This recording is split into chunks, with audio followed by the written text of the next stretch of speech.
अध्यक्ष सम्मानित राजेंद्र जायसवाल जी भी उपस्थित हैं, उनका भी हार्दिक स्वागत है, अभिनंदन है। साथ ही हमारे मंच में और भी बहुत सारे पदाधिकारी कार्यकर्ता विराजमान हैं। सब महिला मोर्चा की हमारी बहनें भी यहाँ उपस्थित हैं। हमारे पवन सिन्हा से लेकर बहुत सारे हमारे कार्यकर्ता यहाँ उपस्थित हैं। संजू भाई से लेकर हमारे बहनें भी महिला मोर्चा के कार्यकर्ता उपस्थित हैं। साथ ही हमारे बिलासपुर संभाग से युवा मोर्चा के सभी जिला के अध्यक्षगण भी और भी कार्यकर्ता आए हुए हैं।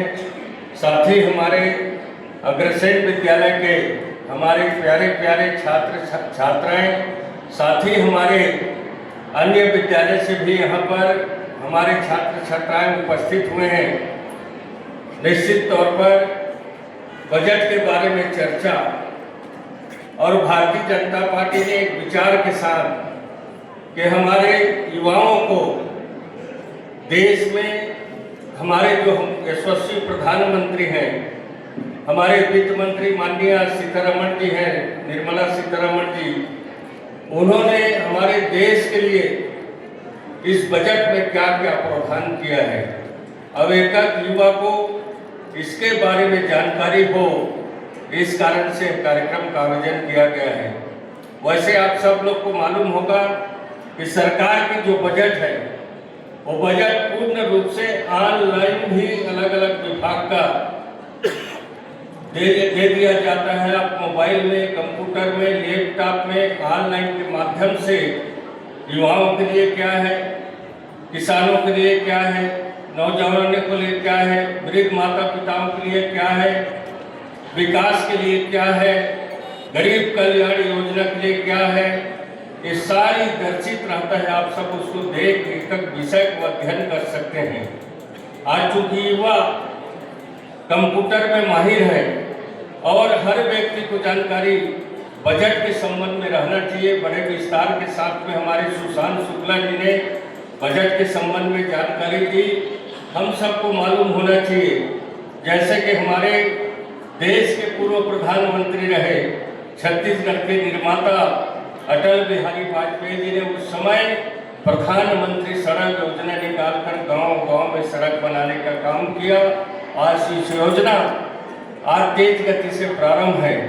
आज देश में 19,000 करोड़ रुपया का बजट का प्रावधान प्रधानमंत्री सड़क के है, क्योंकि सड़क की बहुत बड़ा आवश्यकता हर नागरिक को होता है। उसी तरह से छत्तीसगढ़ में हमारे प्रधानमंत्री की सड़क के लिए 900 करोड़ माननीय प्रधानमंत्री जी के बजट में, केंद्रीय बजट में प्रावधान है। नेशनल हाईवे राजमार्ग के लिए 3,10,000 करोड़ का बजट देश में है, जिसमें हमारे छत्तीसगढ़ में भी आप देख रहे होंगे कि पूरे छत्तीसगढ़ के अंदर भी 4 लेन 6 लेन सड़क का आज निर्माण हो रहा है। उसी तरह से हमारे रेलवे के लिए 2,55,000 करोड़ का बजट का प्रावधान किया गया है ताकि रेल की विस्तार हो। अगले बजट में हमारे कोरबा से एक बड़ा रेल मार्ग सरबंगला से निकल रहा है। इस तरह से रेल कॉरिडोर का विस्तार भी आज तेज गति से आगे बढ़ा है, जिसमें साल छत्तीसगढ़ को 7,470 करोड़ रुपया का प्रावधान रेल बजट में मिला है। इस तरह से इंजीनियरिंग, IT, शिक्षा देश में 1,25,000 करोड़ रुपया का व्यवस्था इस बजट में किया गया है। एयरपोर्ट के लिए हमारे देश में 25,000 करोड़ का व्यवस्था किया गया है, जिसमें छत्तीसगढ़ में लगभग 18,000 करोड़ मिलने की संभावना है। इस तरह से कई प्रकार की छत्तीसगढ़ को भी इस बजट में समाहित किया गया है। प्रधानमंत्री आवास गरीबों के लिए एक बड़ा सपना होता है कि मेरा खुद का आवास बने। आज छत्तीसगढ़ में पूर्ववर्ती कांग्रेस की सरकार ने 18 लाख गरीबों का आवास को छत्तीसगढ़ को छीन लिया था। बाकी भारतीय जनता पार्टी की सरकार आने के बाद माननीय मुख्यमंत्री विष्णुदेव साय जी ने 18 लाख आवास को शपथ के दूसरे ही दिन कैबिनेट में स्वीकृति दिलाने का काम किया और आज हम लोग को छत्तीसगढ़ को 26 लाख आवास का माननीय प्रधानमंत्री जी ने स्वीकृति दे चुका है। तेज गति के साथ में छत्तीसगढ़ में गरीबों का पक्का आशियाना बन रहा है, जिसमें 5 लाख आवास पूर्ण हो चुके हैं और तेज गति के साथ में काम आगे बढ़ रहा है। तो इस तरह से बहुत सारा योजना छत्तीसगढ़ में इस साल भी प्रधानमंत्री आवास में हमारे छत्तीसगढ़ को 3500 से 4000 करोड़ मिलने की बजट में प्रावधान किया गया है। आयुष्मान भारत गरीबों के लिए बड़ा, कोई किसी का भगवान मत करे स्वास्थ्य में खराबी आए, अब जब वो बीमार पड़ता है इलाज के लिए पैसा नहीं रहता है, बहुत सारे सरकार ने अपने सरकारी हॉस्पिटल भी संचालित होता है, उसके बावजूद भी प्राइवेट हॉस्पिटल में भी आप इलाज करा सकते हैं। उसके लिए 5 लाख रुपया का आयुष्मान भारत में इलाज का व्यवस्था किया गया है। उसके लिए भी देश में 1,06,350 करोड़ रुपए के इस साल भी बजट में प्रावधान किया गया है। इस तरह से मेडिकल कॉलेज के लिए भी 9,500 करोड़, आयुष्मान के लिए 9,500 करोड़, छत्तीसगढ़ के लिए मेडिकल कॉलेज के लिए 11,307 करोड़ रुपया। जल मिशन, आज माननीय प्रधानमंत्री जब शपथ लिए, स्वच्छता के ऊपर बड़ा फोकस उन्होंने किया, घर घर में शौचालय बनाने का काम, घर घर में जल मिशन के लिए पानी देने का काम, जिसका भी हमारे कोरबा नगर निगम में गोल्ड बुक में भी आप सबके प्रयास से एक साथ हमारे माननीय महापौर जी के नेतृत्व में 15,700 लोग उस पर स्थापित हो। तो आप एक कल्पना करें कि 35% अपग्रेड करने की सोच किसकी हो सकती है। जब हम कहते हैं कि समग्र शिक्षा में 42,100 करोड़ रुपया हम देते हैं और वर्ष के अंतिम आते आते वो 60,000 करोड़ तक स्थापित हो जाए शिक्षा के क्षेत्र में, तो ऐसी मजबूत इच्छा शक्ति का नेता इस देश में है कौन भाई। जब हम कहते हैं कि प्रधानमंत्री आवास योजना के माध्यम से 32,500 करोड़ का आवंटन ग्रामीण क्षेत्रों में, शहरी आवास में 18,600 करोड़ का आवंटन करें और कुल मिला के वो 60,000 करोड़ का आवंटन वर्ष के अंतिम में 80,000 करोड़ के आवंटन में पहुंच जाए, तो ऐसी सोच वाला नेता इस देश में है कौन भाई। जब हम कहते हैं कि ग्रामीण रोजगार गारंटी योजना, जिसे हमें वीबी जी राम जी ने स्थापित किए हैं, जहां 200 करोड़ के घोटाले तो पूर्ववर्ती सरकार ने इसी मनरेगा के नाम पर इसी छत्तीसगढ़ में स्थापित किया था, और जब उसके आवंटन की व्यवस्था को हम कहें कि 95,692 करोड़ रुपया आवंटित हो और 1.5 लाख करोड़ रुपए की राशि इस देश में रोजगार के नाम पर बांट दी जाए, ऐसा नेता इस देश में कौन है। तो जब मैं कहता हूं कि कौशल उन्नयन के नाम पर 20,000 करोड़ रुपए, स्किल इंडिया अप्रेंटिसशिप तकनीकी प्रशिक्षण के नाम पर आपको रोजगार नहीं रोजगारी होने के लिए प्रदान किया जाए, और वो 25,000 करोड़ से ऊपर की राशि कौशल उन्नयन के नाम पर स्थापित हो जाए, तो ये पैसा देने की इच्छा शक्ति और निकाल के लाकर आपको देने की इच्छा शक्ति रखने वाला नेता है कौन।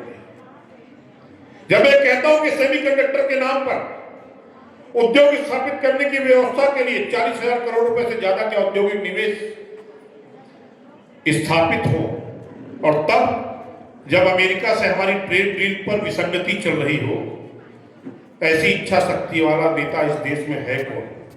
देश की आर्थिक मजबूती के लिए 20 नए जलमार्ग, 7 हाई स्पीड रेल कॉरिडोर, 4 राज्यों को खनिज कॉरिडोर के माध्यम से जोड़कर राजस्व की प्राप्ति के लिए मजबूती के साथ, इच्छा शक्ति के साथ खड़े होने वाला व्यक्ति इस देश में नेता है कौन। अब एक तरफ से आलू डालो, दूसरी तरफ से सोना निकलता है, ऐसा नेता तो कर नहीं सकता। करेगा कौन कि जो देश का राष्ट्रपति हो, जो राष्ट्र को अपने व्रत में लेकर चलता हो, जो राष्ट्र प्रथम के लक्ष्य के साथ जम्मू कश्मीर से लेकर कन्याकुमारी और कच्छ केरल से गुवाहाटी आसाम तक एक भारत की परिकल्पना के साथ काम करता हो, वो नेता नरेंद्र दामोदर दास मोदी के छोड़ कोई और है नहीं, जिन्होंने इस देश को एक रूपता के साथ, एक मार्ग पर, एक विशेषता के साथ, भ्रष्टाचार, कट कमीशन और करप्शन से परे रहकर जिन्होंने कीर्तिमान स्थापित किया विकसित भारत की परिकल्पना का। तब हम आपके बीच में बजट की चिंता कर रहे हैं। मैं बजट पर आऊं तो छत्तीसगढ़ के परिप्रेक्ष्य में भी हमको बहुत कुछ मिला। आज जो बजट पेश हुआ है हमारे युवाओं के लिए, खासकर महिलाओं के लिए और सभी को, जैसे अभी हमारे नरेंद्र भाई ने भी एक एक चीज आपको बताया है कि आप बजट को पढ़िए, क्योंकि कई बार ऐसा होता है बजट नहीं पढ़ते हैं और कुछ भी बोलते हैं, तो इसलिए बजट पढ़ना जरूरी है। आज युवाओं के लिए ही पूरे नरेंद्र मोदी जी का सपना है कि हमारे देश के एक एक युवा आगे आए और अच्छा रहे, जैसा उनका 2047 का सपना है, वो विकसित भारत बनाने की उनकी सपना है। तो उनका सपना को साकार करने के लिए हम युवाओं को आगे आना पड़ेगा। आप देख सकते हैं कि मंच में जो हमारे अतिथि के रूप में आए हैं, एक युवा के लिए कितना उन्होंने आगे बढ़ चढ़ के काम किया है, तभी आप देख सकते हैं एक चीजों पे उन्होंने काम किया है, तभी आज आपके सामने वो मंच में बैठे हैं। तो लगन और मेहनत करनी पड़ती है और एक एक चीज को समझना पड़ता है। और राजनीति क्षेत्र में, खास करके राजनीति क्षेत्र में आज जो युवा काम कर रहे हैं, एक एक चीज को बढ़ चढ़ के काम कर रहे हैं। मैं बस आप सभी से इतना ही कहना चाहती हूँ कि महिला सशक्तिकरण को हमारे मोदी जी ने आगे बढ़ाने का काम किया है। हमारे प्रदेश के मुख्यमंत्री विष्णु देव साय जी ने बढ़ाने का काम किया है। आज आप सभी को मैं ये मंच से कहना चाहती हूँ, उनके कंधे को आप युवा ही मजबूत कर सकते हैं, महिलाएं ही मजबूत कर सकती हैं। बस इतना ही कहते हुए जय हिंद, जय भारत, जय छत्तीसगढ़। जो कभी वंचित व्यवस्था के साथ समाज को जोड़ता था, ऐसे एक एक रुपए और एक ईंट के साथ समाज को गढ़ने वाले भगवान अग्रसेन जी महाराज के नाम पर स्थापित या उनके आशीर्वाद से पल्लवित और पोषित इस महाविद्यालय की सभी बहनों को आपके इस भाई का नमस्कार। और जब व्यवहारिक तौर पर आप इस बात को समझे कि बजट और युवा तब इस कार्यक्रम की प्राथमिकता हो जाती है जब समाज का सबसे बड़ा प्रबंधक वर्ग यानी मातृशक्ति सामने बैठी हो और बजट पर चर्चा हो। जब हम केंद्र बिंदु पर बात करते हैं आपसे, तो बजट प्रावधानिक होती है। बजट है क्या? शासन द्वारा सदन के अंदर रखा गया ऐसा कलेवर या पुस्तिका जो आने वाले 2 वर्षों की विकास कार्यों की रचना को गति देने का काम करती है। लेकिन परिप्रेक्ष्य यही नहीं रुक जाता। परिप्रेक्ष्य रुकता कैसे? किसी देश के कभी किसी समय पर इस देश के एक परिवार से निकले प्रधानमंत्री ने कहा था कि मैं दिल्ली से 1 रुपए भेजता हूं और 15 रुपए पहुंचता है, 15 पैसे पहुंचते हैं। और इन 2014 के बाद इसकी व्याख्या बदलते बदलते जब 2026 के फरवरी माह में हम बैठे हैं, तब देश के प्रधानमंत्री ने यह व्यवस्था दे दी कि 1 रुपए दिल्ली से भेजते हैं और राज्य में पहुंचते पहुंचते वो 2 रुपए हो जाता है, क्योंकि संघीय ढांचे की व्यवस्था में राज्य सरकार का भी सरोकार तय हो जाता है। ये इच्छा शक्ति होती है सरकार चलाने की कि सबका साथ, सबके विकास, सबके विश्वास और सबके प्रयास के साथ विकास मूल मंत्र आधार लोकतंत्र के साथ अगर किसी के जनहित ऐसी योजनाओं में हितग्राही पूरक व्यवस्था के साथ काम करने का मादा किसी के अंदर हो, तो 2047 का लक्ष्य विकसित भारत की परिकल्पना में छत्तीसगढ़ जैसे छोटे राज्य के नव आंदोलन के लक्ष्य के साथ हम अगर प्राप्ति करने के साथ आगे कदम कार कर रहे हैं, तो वो हमारी इच्छा शक्ति को प्रदर्शित करता है। जब हम ये कहते हैं कि देश की आधी आबादी को सशक्तिकरण कैसे करेंगे, तो छत्तीसगढ़ के परिप्रेक्ष्य को समझना जरूरी है इस बजट में कि आज से 2 वर्ष पहले सरकार होती थी, ध्यान होगा, अत्याचारी भ्रष्टाचारी अनाचारी सरकार छत्तीसगढ़ के संसाधनों को लूट कर एक वंशीय परिवार की चरण वंदना की चाटुकारिता में समापित करने वाले, एटीएम स्वरूप में स्थापित कर देने वाली सरकार के जाने के मात्र 2 वर्षों के अंदर हमने क्या पाया है? तो मैं आज आपको बताना चाहता हूं कि 18 लाख प्रधानमंत्री परिवार प्रधानमंत्री आवास के परिवारों को हमने छत उपलब्ध कराई, 5 लाख पूर्ण कर चुके हैं। यूनिवर्सल हेल्थ स्कीम के नाम पर छत्तीसगढ़ की जनता को इलाज के नाम पर रोकने वालों को हमने आयुष्मान कार्ड के माध्यम से प्रति व्यक्ति 5 लाख प्रति वर्ष इलाज सुनिश्चित कराकर गति दी है स्वास्थ्य के क्षेत्र। जल जीवन मिशन में 9,000 करोड़ के घोटाले करने वाली सरकार के जाने के मात्र 2 वर्ष के अंदर हमने 5 लाख परिवारों को शुद्ध जल के माध्यम से पेयजल की व्यवस्था सुनिश्चित कराई है और ये गति और भी बढ़ रही है क्योंकि अभी पूर्णता की तरफ नहीं। प्रधानमंत्री अन्न योजना में कोरोना काल में 5 किलो प्रति व्यक्ति खा जाने वाली सरकार के जाने के बाद हमने अन्न योजना के माध्यम से सबको भोजन की व्यवस्था सुनिश्चित कराई है। महतारी वंदन योजना लगती है बात बहुत छोटी है, लेकिन कभी ग्रामीण क्षेत्र में जाइए। मैं जिस क्षेत्र से विधायक हूं वहां पर एक क्षेत्र है टेकर, वहां पे महतारी वंदन की योजना से संबंधित पैसे से आज महतारी समूह ने भागवत कथा का आयोजन किया है, जिसमें अभी यहां से मैं समापन कर रहा हूं। ये सामाजिक बदलाव अगर किसी व्यवहारिकता के साथ खड़ा होता है तो उसकी सोच कहीं एक से आती है, तो पहली सोच है राष्ट्रप्रथम के लक्ष्य के साथ काम करने वालों की व्यवस्था। जब हम महिलाओं के स्वास्थ्य की बात करते हैं तो हमको ये भूलना नहीं चाहिए कि प्रधानमंत्री उज्ज्वला योजना के तहत हमने 1,59,000 पात्र महिलाओं बहनों को निःशुल्क एलपीजी कनेक्शन की व्यवस्था के साथ उनके स्वास्थ्य में सहयोग करने की व्यवस्था की। जब हम ये कहते हैं कि हर जिलों में बालिकाओं के लिए छात्रावास, लखपति दीदी योजनाओं के माध्यम से काम का विस्तार और महिलाओं को क्रेडिट लिंक योजना के माध्यम से स्वरोजगार की व्यवस्था जोड़े, तब व्यवहारिकता खड़ी होती है समाज को सशक्तिकरण देने की। युवा मोर्चा का सिर्फ यह उद्देश्य है इस कार्यक्रम का, राष्ट्रीय नेतृत्व और प्रदेश नेतृत्व ने इस कार्यक्रम को इसलिए लाया है कि हम स्कूल कॉलेजों में जाएं और लोगों को जागृत करें। जो राजनीति को घर में बैठकर युवा पूछते हैं, यूट्यूब पूछते हैं, उनसे आग्रह करें कि राजनीति बहुत अच्छी चीज है। राजनीति कैसे अच्छी चीज हो सकती है? जब देश के बारे में हम अच्छे सोचे, हमारा देश किस दिशा में आगे बढ़े और हम जाने कि देश के नेतृत्व करता जो यशस्वी प्रधानमंत्री या प्रदेश नेतृत्व करता मुख्यमंत्री है, वो प्रदेश और देश के हित में किस तरह से कार्य कर रहे हैं। चाहे वो बजट के मामले हो, बजट में सारी रूपरेखा देश के विकास की छुपी रहती है। बजट का सार्वभौमिक होना और जन जन की सोच के अनुसार बजट कैसा हो, इसके बारे में अगर कोई चिंता यहाँ किए हैं तो देश के यशस्वी प्रधानमंत्री नरेंद्र मोदी जी ने किया है, जो शिक्षा के बारे में, चिकित्सा के बारे में, जन जन के बारे में और किस तरह से देश 2047 में विकसित भारत के रूप में निर्माण हो, इसकी चिंता बजट में आप स्पष्ट रूप से देख सकते हैं।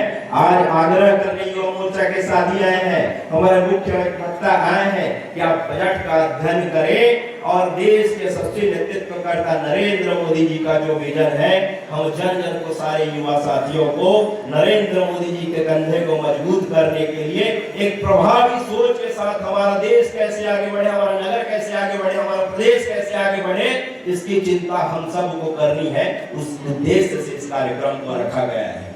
देश में कितने प्रधानमंत्री आए और इस देश के विकास में अपने योगदान देने का प्रयास किया, पर किन्हीं ने एक गली मोहल्ले से लेके राजधानी तक अगर सोच रखनी होती तो उस तरह की सोच विकसित नहीं कर पाए।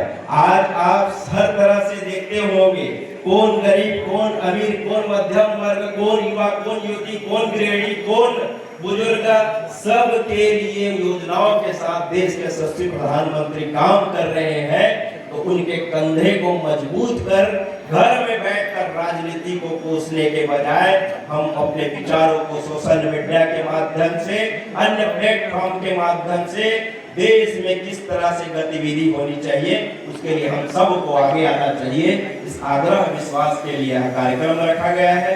बहुत सारे लोगों को हमको सुनना है, उनका मार्गदर्शन प्राप्त करना है।